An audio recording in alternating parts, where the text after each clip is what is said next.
Hello everyone, this is part 12 of What If Naruto Left But Hinata Is Confused, and I hope you guys enjoy this video and to like, to subscribe, to share, and check out the playlist, to see more comment down below. Now let's start the intro. They call me a god. They call me a god. They call me a god. Join my membership, the perks are great. It's in the description. Be sure to like and subscribe, it gives me more motivation. Enjoy. Hinata locked herself away in her room, only emerging from her lonely solitude in order to fetch Akamaru food and water. She would set the two bowls down next to her door before returning to her bed. She hadn't eaten in days and her hair was tangled and greasy.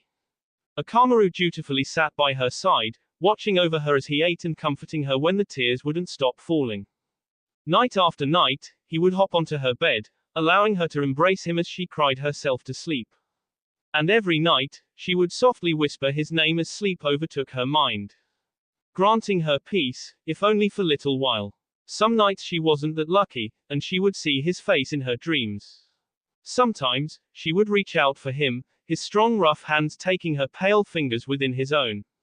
If she focused hard enough, she could feel his tender touch, and his calloused skin upon her own, and then he would disappear, causing the dream to end too soon. When she woke in the morning, she would always find herself clutching a small magenta flower, but no one was ever there. This morning proved to be no different.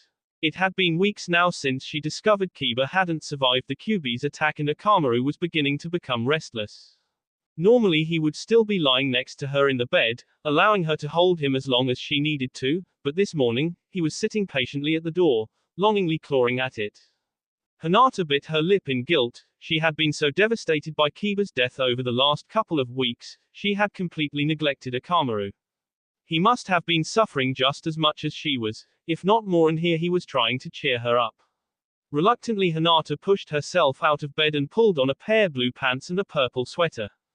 As Hinata buttoned up her pants, she noticed the extra fabric that now caused her pants to practically slip off her slight frame. Quietly she walked over to the mirror in the corner of her room and looked herself up and down. She had lost a noticeable amount of weight and her face was gaunt and pale. All the life that once occupied her cheeks had vanished and her face wasn't as round. Hinata sadly walked back over to Akamaru and opened the door. She really didn't want to go out, but Akamaru had been cooped up in her room for so long it wasn't fair. Hinata drifted down the hall, her eyes not seeing as she absently made her way to the garden. There she could be alone, while Akamaru would have room to stretch and run around. Soon, her and Akamaru were walking through the sea of sakura trees lining the Hyuga garden. Hinata allowed her new companion to lead her over to the small bench buried within the bright pink trees. She sat quietly, as Akamaru roamed around the property. She could hear him panting and barking joyfully as he played with the squirrels and other creatures he found living in the massive compound. Hinata smiled a little to herself, as his sounds broke through the hazy cloud she was living in. Normally Akamaru wouldn't behave like this, he was a ninja hound after all, but she supposed that even he was allowed to attempt to find some joy after suffering such a hard blow. Hinata continued to sit on the bench, listening to the white and grey dog as her mind began to drift. It hadn't seemed that long ago, when she would sit here, right on this bench and wait for Kiba. He always came to see her, and this is where they would sit. She would talk to him about her family, her weaknesses as a ninja and anything else that was on her mind. He would sit next to her, quietly listening, and when she was done, he would always remind her of how special she was and how he would always, then he would flash her toothy grin and tell her he would never let her fall.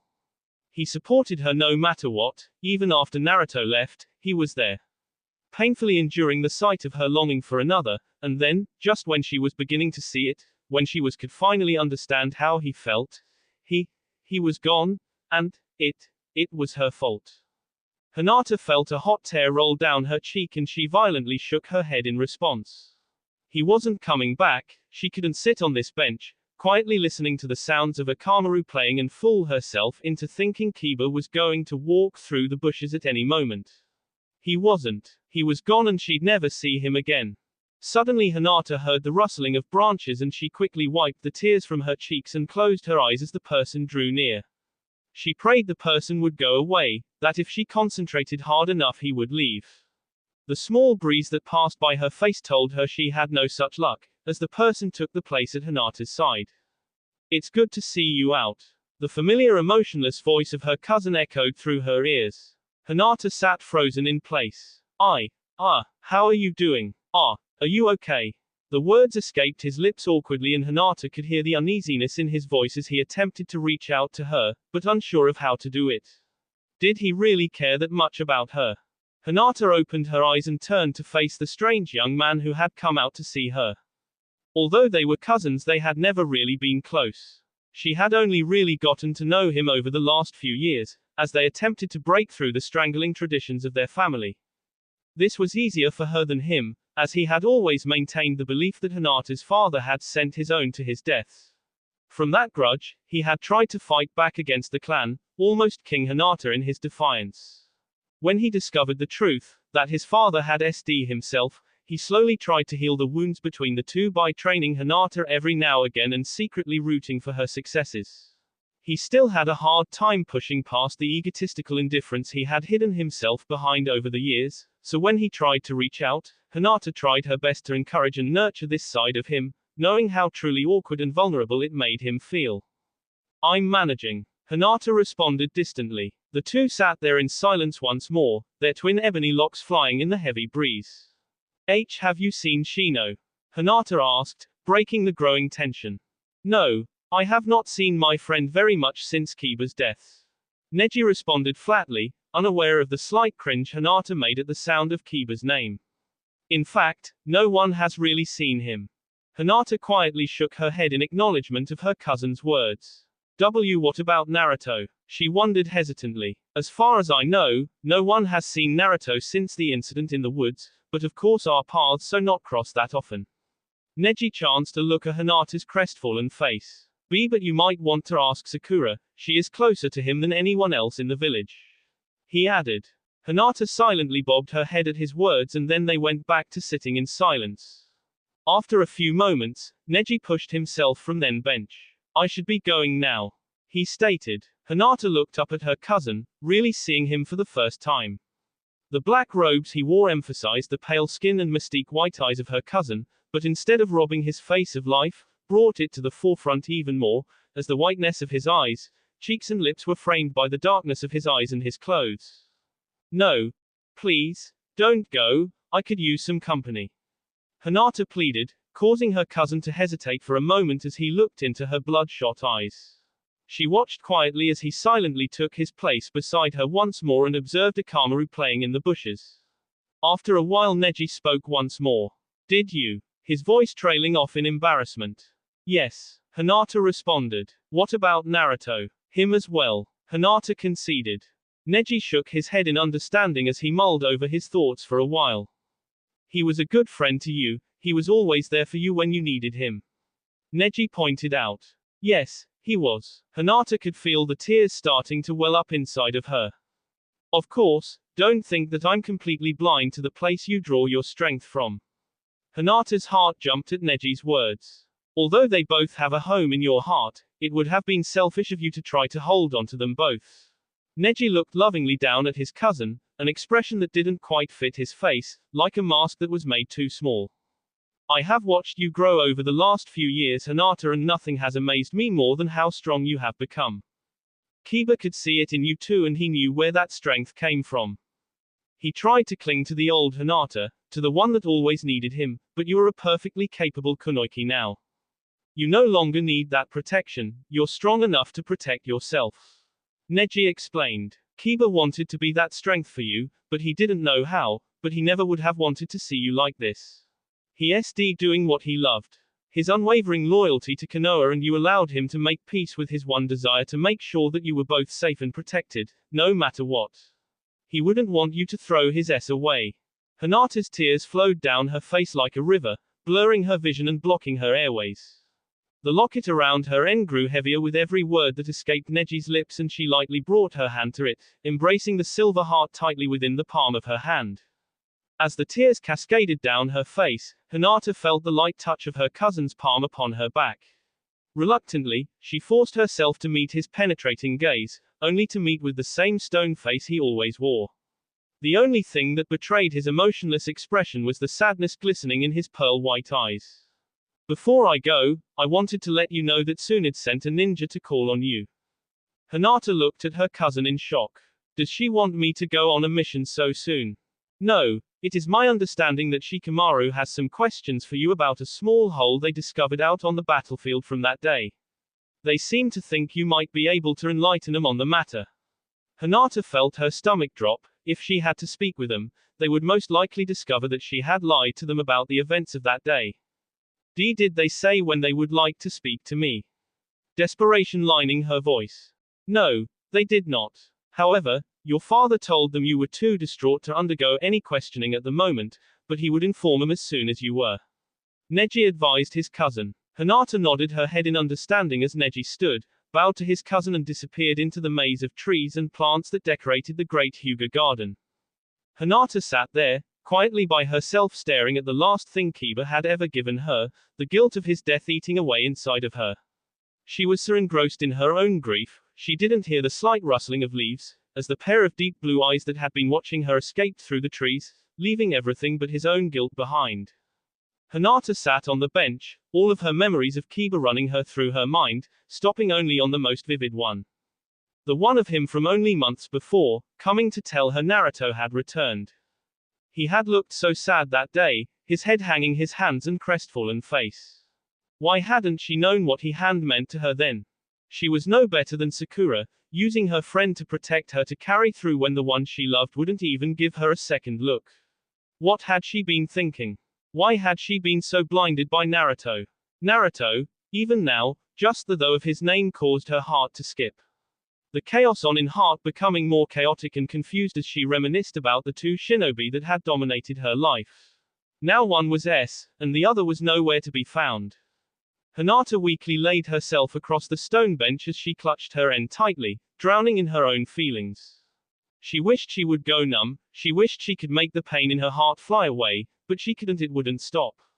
She just lay on the bench, allowing herself to succumb to the inevitable depression within. Her world went completely hazy once more as she stared blankly at the flowers for hours. Then, as the sun began to set in the sky, she pulled herself from their bench and called for Akamaru to follow her. As she opened the great oak door to enter the house, she saw her father standing there looking down on her. A dark and condescending look painted on his face. Apparently you haven't grown near as strong as I had thought, he said pointedly. If you were a true ninja, a true leader, the death of another shinobi would not hang on you so heavily. Death is part of the life of any ninja and only the weak fall apart at its wake. Perhaps I should have married you off to that boy of the Inuzuka clan after all, then you wouldn't be such a disappointment. Hinata stood at the door in shocked silence as she watched her father's white robe skirt around his feet while he walked away. Without thinking, she ran to her room and frantically searched her drawers, pulling out shirt after shirt, until finally she found what she was looking for. She clutched the orange sweater to her chest and raced out of the house with Akamaru close behind. Clouds began gathering overhead as the two lonely figures hurried along the emptying streets of the village. Soon Hinata came to a black, iron rod gate. She hesitated for a moment before pushing it open and heading inside the green, stony field. Hinata's heart beat heavily in her chest as she passed row after row of decorated headstones. Still, she continued down the dirt path, until she reached the very last row. Her pace slowed as she turned down the haunting path, toward the small grave at the very end. The thunder rolled through the sky as the small funeral procession approached their final destination. There was a small canine etched across the tough stone, along with the inscription. Here lies Kiba Inuzuka, loyal friend and Konoha ninja. Hinata lightly ran her hand across the top of the tombstone as she read the tiny letters. When she finished, new tears sprung to her eyes and her knees collapsed to the ground. Why Kiba? Why did you have to Hinata sobbed as she clung limply to the cold, lifeless stone. Akamaru slowly sauntered over to his new companion, nuzzling himself up against her, as a small drop of water escaped from his eyes. The two sat there, in the light drizzle of the darkening sky, like statues frozen in time.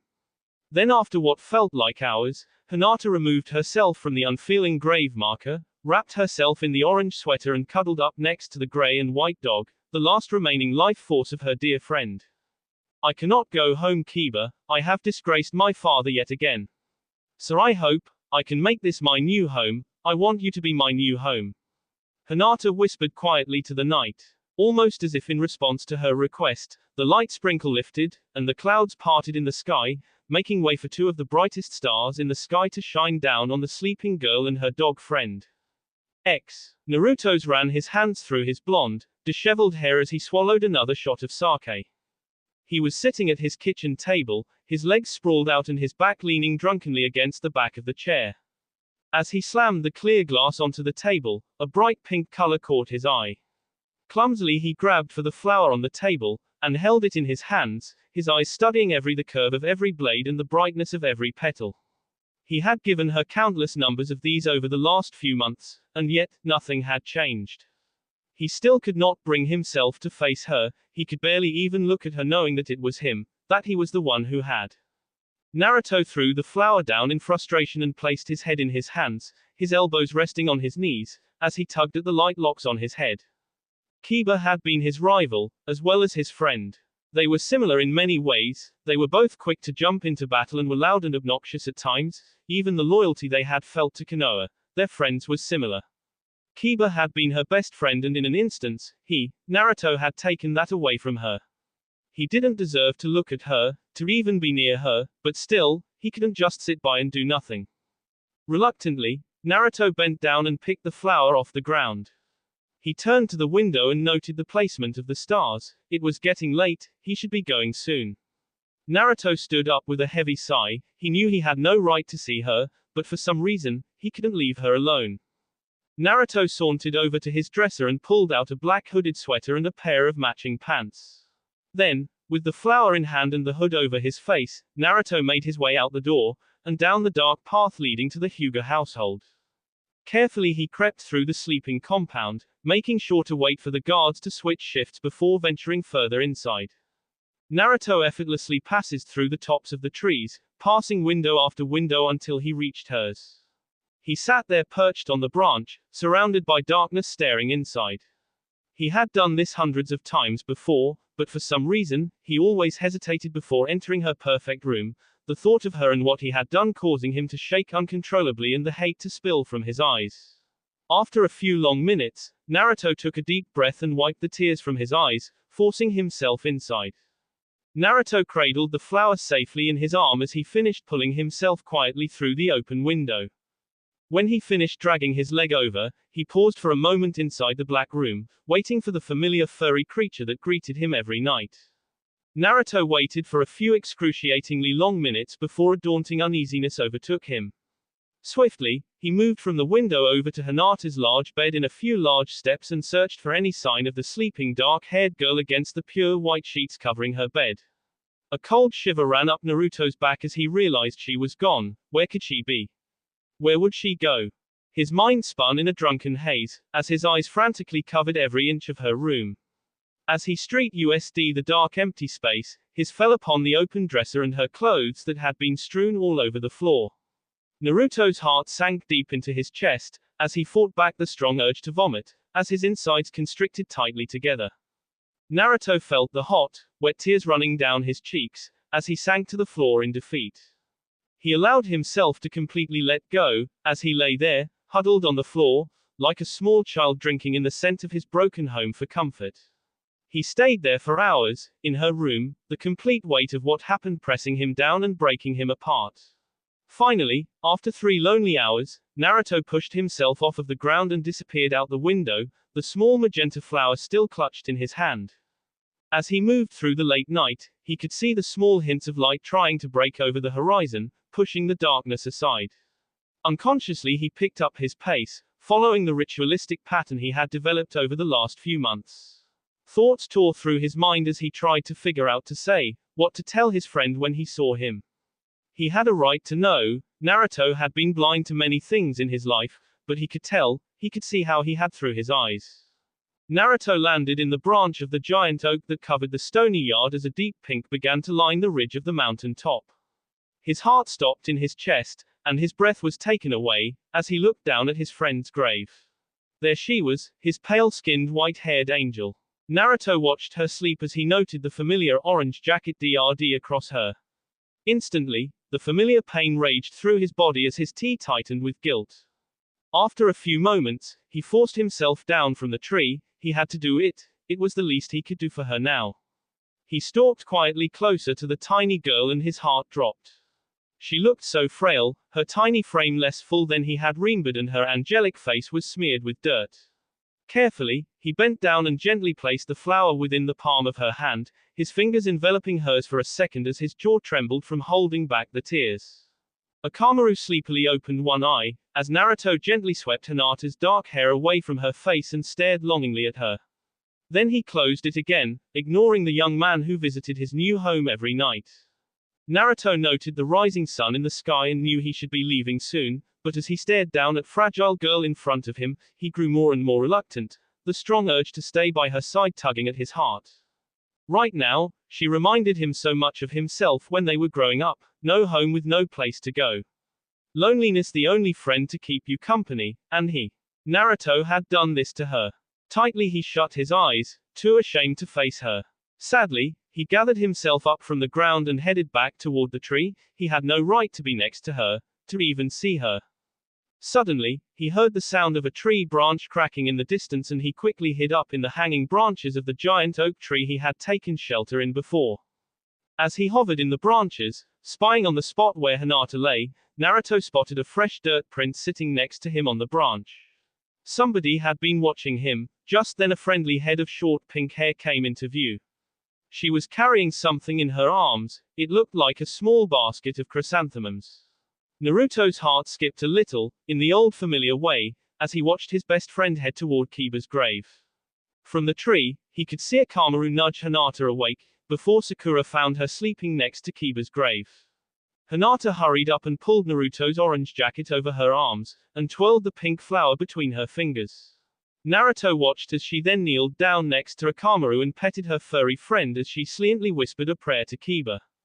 Hinata stayed in the saintly position, not daring to look up until the green-eyed girl had reached her. Then he heard the two kunoichi greet each other as Hinata brought herself to her feet. "I'm sorry, it's so early, I didn't think anyone else would be here." Sakura apologized as she fiddled with the flowers in her basket. "That's all right, it's nice to have the company." Naruto cringed at the distance in Hinata's voice. It was vastly different from the warm quietness that usually came from her lips. "Yes, well, I had hoped to visit Kiba's grave on my own, but it's nice to see you. How have you been?" Sakura asked. Naruto heard the painful guilt lining the confident charade his old friend put up. Was all Hinata could manage as she absent-mindedly petted Akamaru. The two stood there in an uncomfortable silence, unsure of what to do or say to the other. Have you seen Naruto?" Hinata wondered. Naruto's ears perked up at the question. She asked Neji the same thing. Why did she care so much? She shouldn't waste her time worrying about a bastard like him. "No, I haven't seen him since that day. I've even tried dropping by his apartment, but he's either gone or won't answer the door," Sakura told Hinata in a worried tone. "I've even tried going by the ramen shop, but he hasn't seen him either. In fact, Ayami hasn't been there either lately." Naruto watched as Hinata shook her head, a distant look in her eyes. What was thinking? Sakura paused for a moment, waiting for some kind of verbal response from her friend, but didn't receive any. "You know, Tsunade is looking for him too. She has some questions about what happened that day. She told me Shikamaru doesn't think things quite add up, and he wants to talk to Naruto personally about what happened. Unfortunately, nothing I remember is accurate, so they can't really use me to figure out where Sasuke is, or how Kiba." Sakura's voice trailed off as Naruto noticed the tears welling up in Hinata's puffy lavender eyes. I should be going." Sakura stuttered as she cusically bent down and covered Kiba's grave with the bundle of flowers she had been holding. Then she quickly ran through the empty graveyard and down the dirt road in a pink and black blur. Naruto watched tentatively, as Hinata looked in shock at the place the pink-haired girl had been.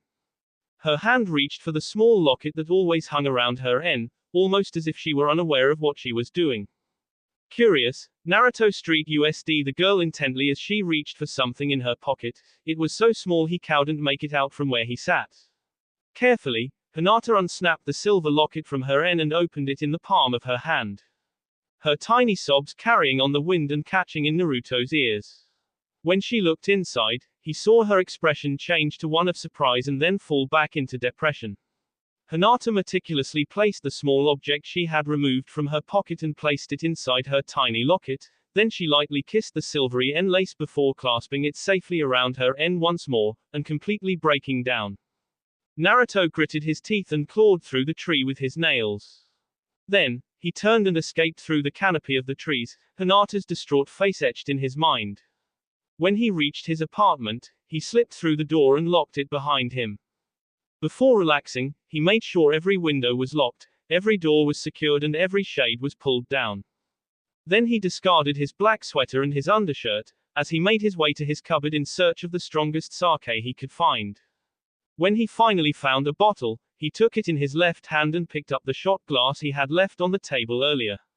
Then, he threw himself down onto his bed and poured himself a shot as he cursed himself, for his failures, for what he did to Hinata, but most of all, what he had done to Kiba. He couldn't control the animal that raged inside of him, and until he could, he wasn't fit to be a ninja. Ha! He laughed out loud to himself. I should be locked up somewhere for what I've become. He mumbled bitterly as he downed a shot and poured himself another one without missing a beat. I'm afraid I couldn't allow that to happen. A voice came from the other side the small apartment. Naruto drunkenly scrambled to sit upright on his bed, sending the sake flying as he flung his legs wildly in the air. After he regained his composure, Naruto tried to see into the shadows of his apartment, but he couldn't make anyone out. Naruto stared at the bottle rolling around on the floor and shrugged his shoulders. I've had way too much to drink, he said, bringing the back of his hand to his forehead in a dramatic gesture. Yes, you have, Naruto, but that doesn't make me any less real. Don't you recognize my voice? The mysterious person asked with a hint of disappointment. Naruto just stared into the darkness of his apartment in uncomprehending confusion. As comrades, you should be able to recognize who I am by my voice alone. I really didn't want to have to do this, but I can see I have no choice. The man sighed. Naruto just stared, as a familiar coat emerged from the shadows. Shush shush shush, Aberame. Naruto said in disbelief. How did you get in here? He slurred as he fell back to the bed. It would behoove you to lock your apartment when you leave, Naruto. Naruto shrugged his shoulders and eyed the strange shinobi who had been waiting for him. Although Shino's face was covered by the black overcoat he wore, and sunglasses, Naruto could tell his cheeks were puffier and the skin around his glasses was redder, as if he had been crying. I can't stay here long. I really don't go out anymore. Lately I've been a homebody, not wanting to go out, not wanting to anyone. Shino mused on this last statement for a moment. Actually, the truth is I haven't been able to bring myself to leave my house lately, and I haven't been able to see anyone. The only exception to this rule is where Hinata is concerned, and that is actually what I came here to talk to you about, Naruto. Naruto's ears twitched at the sound of Hinata's name. Why did that bug-yielding guy want to talk to him about Hinata? What about her? Naruto asked. I've been watching her lately, wanting to make sure she is okay, but she seems to floundering. Shino answered. So, what does that have to do with me? Naruto challenged as he swayed uneasily in his bed, the guilt burning in his soul. Hinata needs someone to be her friend right now, to give her the support she needs through this hard time. Normally Kiba would have been the one to do it, but since he is gone, someone needs to fill his shoes, but I am unable to fulfill that role, since I have required more support these days than usual. Naruto shrugged his shoulders as the fire began eating away at his insides. So what do you want me to do about it? I'm not Kiba. Naruto shot at Shino. Yes, but you do care about her, and the way I see it, you are the only one who is able to give her the support she needs to get through this. Besides, I already know you've been following her around. Not only have I seen you the few times I've ventured out, but my bugs that I have sent out to check on my teammate have seen you as well. Shino counted smoothly. Naruto ran his hands through his hair and pulled roughly at the ends. He bit his bottom lip ravenously as he thought of all the pain he had caused Hinata. How could he then be the one to pick her back up, knowing that it had been him that had taken away her happiness? I can't do it, Naruto argued. That is not he Naruto Uzumaki I have come to know and respect. The Naruto I know would gladly do whatever he could to help out a friend in need, even give his own life to protect that person and their home. Naruto flinched at Shino's words, as they LD him to the core. Why you don't understand, Shino? You think you do, but you don't. The fire rose inside Naruto, all his pent-up guilt overflowing within him. I took her home, I took her happiness, I can never give that back to her, I shouldn't even be allowed near her. Naruto roared as he threw the bottle of sake at the Aburame. Shino barely moved his head to the side, as the bottle whizzed past his face and landed in pieces on the floor. It is a shame you feel that way, Naruto, for now you both have no place to go, and you will both fall into irreversible despair without a home to return to. If what you said was true, if you were really the one who took Hinata's friend, protector and home from her, then you should be a man and make things right, instead of sitting around and whining like a child. But I don't know how to be there for her, I don't know how to truly give someone the love and support they need. Naruto confessed. Then you will have to learn how, Naruto. We are not always equipped to handle what is required of us, the best we can ever do is try. Please just go to Hinata, your presence alone will be enough to soothe her. Shino confided. How do you know that? What if it isn't? Then what am I supposed to do? I've already hurt her enough, I couldn't handle it if I did it again. Naruto yelled. I won't do it, I can't do it. Naruto grew more agitated as Shino calmly sighed, then he turned around and walked out the door. I cannot make you do something you do not want to do, but you should know, Hinata loved you, before she ever realized her feelings for Kiba. If you let her down now, I'll never forgive you. I'd suggest you sleep with your eyes open. Then the door slammed shut, and the Aburame gone. Naruto laid back down on his bed. Stupid Shino, what did he know anyway? How could he possibly understand how he was feeling? He hadn't killed a friend, and hurt someone he cared for deeply. Naruto's thoughts lingered on the words Shino said as he walked out the door. Hinata loved you, before she ever realized her feelings for Kiba. Hinata loved you, Hinata loved you. The words replayed in his mind like a broken record. Was that true? But still, even she would never feel that way once she realized the truth. She would hate and despise him too, besides, he couldn't help her. He couldn't even help himself, he'd never had a family, he didn't know how to deal with a situation like this. Naruto flipped over angrily and placed his head on his hands. He lay there, in that position for some time, as he mulled over Shino's words. Eventually, he pulled under by the same mistress of sleep who had eluded for months, and for the first time in days, Naruto slept. That will be all for this video, be sure to like, subscribe, share, and comment down below for more videos. Goodbye.